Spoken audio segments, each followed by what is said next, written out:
मेरा नाम ताकंग समीर है। मैं इसका डिप्टी फॉरेस्ट रेंज ऑफिसर आज मैं पीओ रहा हूँ। सर अभी आपका ये डिप्टी रेंज ऑफिसर में आपका सर्विस का कितना साल हो गया? मैं जब इसका सर्विस शुरू हुआ था 1986 से, तो आज मेरा 39 साल 8 महीना 21 दिन हो रहा है। मतलब इसी उतना में मैं भी आज रिटायर होने जा रहा हूँ। सर तो आप इतने साल यहाँ पे काम किए सर, तो उसमें आपका सबसे मेमोरेबल इंसिडेंट क्या रहा? मेरा 39 साल के दौरान ये हम ड्यूटी में जब भी उतरता मैं जाता था, तो उसमें ऐसे हुआ सियांग रिवर में जो है 1988 को एक बार जो है मतलब बहुत भयानक मतलब इसका प्लाट में तो ये फंस गया था। 1988 में पासीघाट में बहुत बड़ा एक प्लाट हुआ था। उसमें हम सीबीएम ड्यूटी किया था, उसमें रात को प्लाट हो गया संयोग से, तो उसमें हम थोड़ा सा बार बार बच गया। ऐसे करके जो है सियांग में हम जो 6 टाइम जो है नैरो स्केप हुआ ना, ये मतलब एक तो ये था तो हमारे लाइफ में थोड़ा खतरा ही आया था। सर तो आपका फॉरेस्ट रेंज ऑफिसर बनने का सर, इसमें आपका जर्नी कैसे था? आप कैसे बने और वहाँ पे आपका फर्स्ट पोस्टिंग था? हमारे डिपार्टमेंट का प्रैक्टिस ये है, सीनियरिटी प्रमोशन होता है। मैं शुरुआत में फॉरेस्ट गार्ड था, फॉरेस्ट गार्ड से 2015 को फॉरेस्टर मिला। ऐसे करके जो है मतलब ये अगला इसका 2024 के लास्ट को जो है हम डिप्टी रेंजर बना।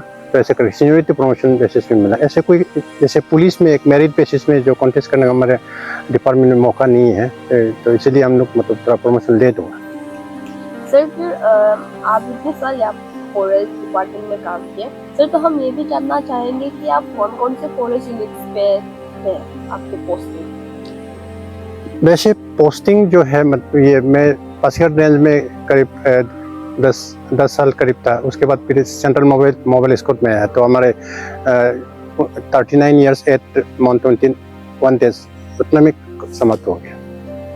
सर तो हम ये भी जानना चाहेंगे कि फॉरेस्ट में काम करना ऐसे हो जाए कि आपको एनवायरनमेंट के लिए, पब्लिक के लिए, सब लोगों के लिए काम करना होता है। सर तो हम ये भी जानना चाहेंगे कि क्या आपने कुछ कभी सोशल इश्यूज को लेकर कभी कुछ किए हैं? जी हाँ, मैंने मतलब इसका फॉरेस्ट सेवा के अतिरिक्त मैंने सोसाइटी में भी बहुत इसका कंट्रीब्यूशन दिया है।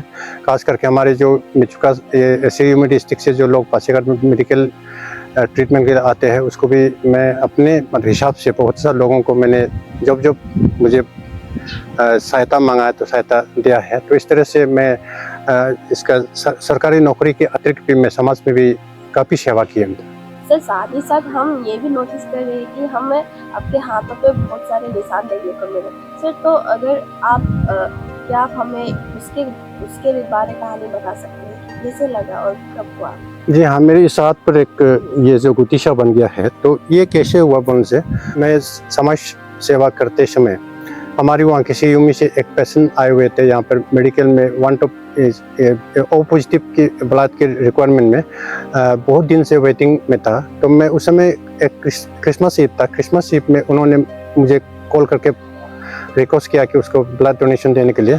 तो मैंने उनसे कहा है कि मैं अभी क्रिसमस ऑर्गेनाइज कर रहा है, तो क्रिसमस ख़त्म होने पर, जब तक क्रिसमस ख़त्म होने तक अगर बचे रहे तो मैं तुमको ब्लड दे दूंगा बोला है। तो वो जो पेशेंट जो है क्रिसमस ख़त्म होने के बाद भी ये पेशेंट तो जिंदा रहा। तो उसके बाद मैं क्रिसमस ख़त्म करती हूँ, वहाँ पर शाम को हॉस्पिटल में गया, तो उसमें देते समय जो ब्लड ट्रांसफ्यूजन करते समय ये गुत्ती निकल गया है। तो ये मतलब कभी खराब तो लगता है, पर भी मैं इस गुत्ती को भुगते हुए मैं गर्व महसूस कर रहा हूँ कि तो ये गुत्ती जो है मेरा एक सिंबल है जो कि समाज सेवा का और मतलब इसका एक मानवता की सेवा में जो एक गुत्ती मुझे प्राप्त हुआ है।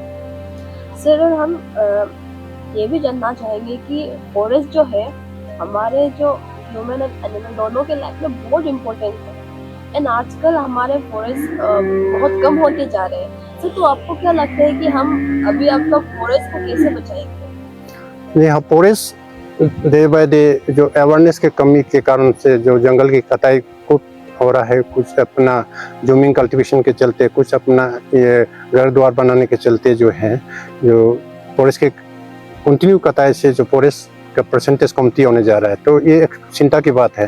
तो हम चाहते हैं कि फॉरेस्ट को इस करने के लिए जो जिसका कटाई भी होने से ज़्यादा हम लोग इसका रिप्लेसमेंट प्लांटेशन करना चाहिए और समाज में एक इसका फॉरेस्ट के विशेषताएं के बारे में हमें जागरूक अभियान करना चाहिए, ताकि चल के जो फॉरेस्ट के प्रति प्रेम हो और फॉरेस्ट के जो आवश्यकता को सब महसूस करके जो फॉरेस्ट के और जो इसका लोग इंटरेस्ट लें। सर, और हम ये भी जानना चाहेंगे, आप अपने इतने साल आपने जंगल को दिया सर, तो क्या जंगल से आपको कुछ सीख मिली?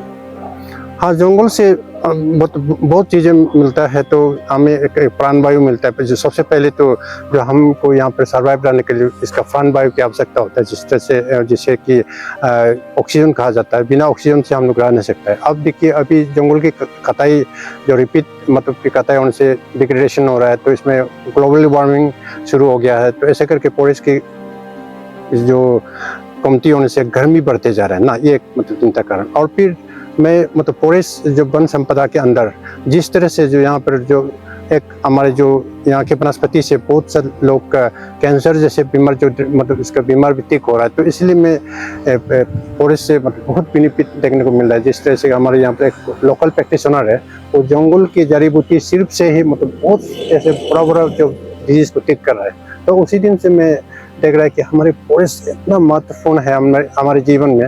तो हम जो सब लोग मिलकर जो है फॉरेस्ट और इसको हमें बचाना है और बढ़ाना चाहिए।